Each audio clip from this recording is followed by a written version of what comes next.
pardonnez-moi l'expression, nous sommes fait botter le derrière d'un certain nombre de pays.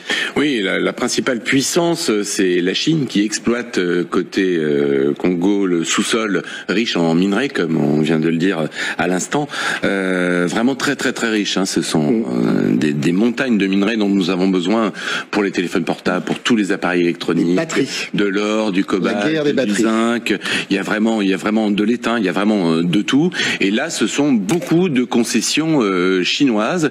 Alors, ce qui est très intéressant concernant le coltan, c'est que ce minerai dont le Rwanda n'est absolument pas producteur, eh bien le pays, Kigali, est devenu le premier exportateur mondial.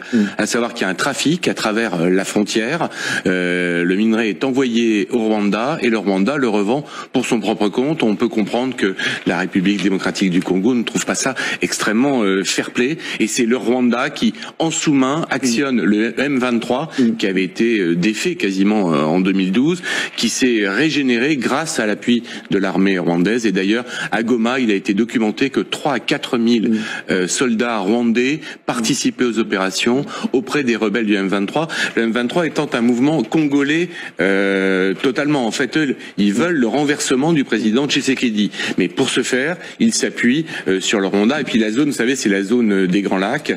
C'est la zone qui a vu énormément de Hutus s'installer après le génocide des Tutsis en 1994. À Goma, dans la région de Goma, il serait 1,5 million. Et donc le Rwanda a aussi de bonnes raisons d'aller pourchasser certains criminels de guerre, leurs descendants.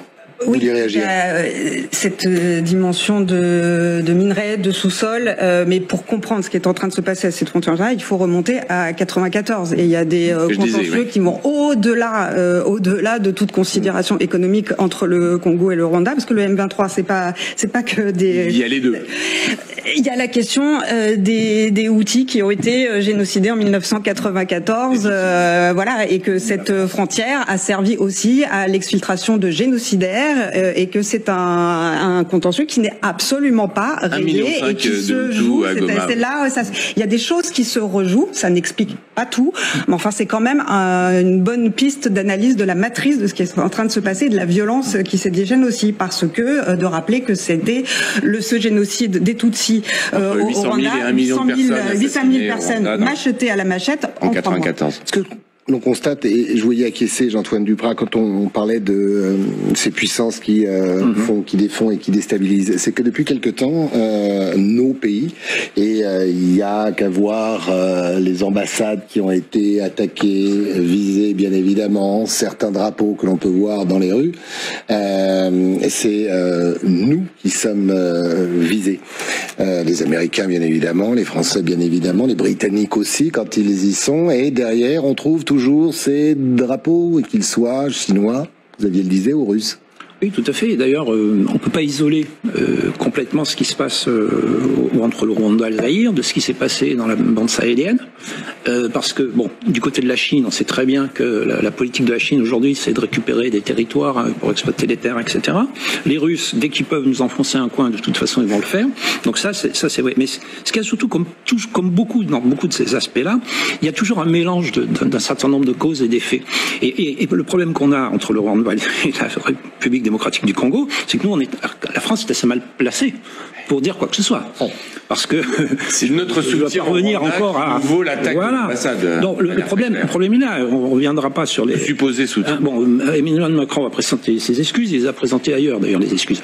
Bon, ça ne suffit pas toujours de présenter des excuses, mais en tout état de cause, nous, on est mal placés pour ça. Et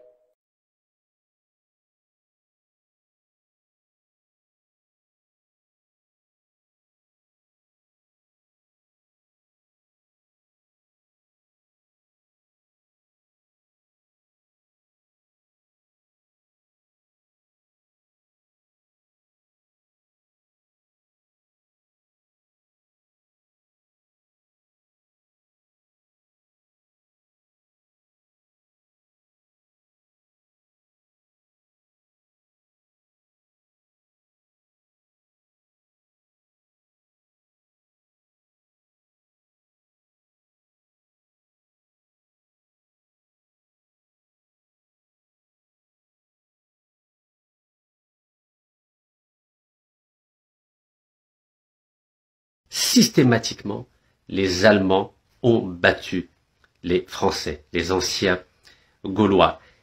Et ils ne les ont pas battus simplement sur le plan militaire. Les Allemands ont toujours battu les Gaulois, c'est-à-dire les Français d'aujourd'hui, sur le plan intellectuel. Il suffit de vous citer les grands poètes comme Goethe, les grands intellectuels, philosophes comme Hegel, comme Kant, comme Nietzsche, comme Schopenhauer, comme Thomas Mann, les romanciers du XXe siècle, ou Einstein, qui était allemand, rappelons-le. Donc les Français ont toujours eu un complexe d'infériorité par rapport à leurs colonisateurs allemands, les fameux Francs.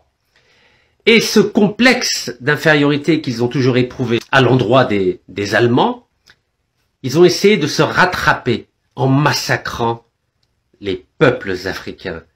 Et on ne peut pas comprendre la colonisation à la fois du Vietnam, donc du Tonkin, et de l'ensemble de l'Afrique noire et de l'Afrique du Nord, sans intégrer le fait qu'en 1870, les Français ont reçu une véritable raclée des Allemands.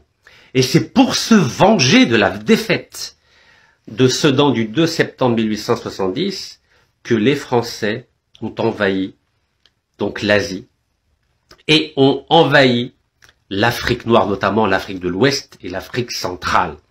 Et à ce sujet, j'aimerais vous rappeler une date très importante, c'est 1884-1885, le traité de Berlin. C'est à ce moment-là que 14 pays se sont partagés l'ensemble du continent. Et c'est là où les Français ont reçu un mandat pour coloniser toute l'Afrique noire francophone et pour valider, institutionnaliser ce fameux code de l'indigénat qui n'a jamais reconnu la qualité d'homme ou la qualité de citoyen à nos frères et sœurs d'Algérie.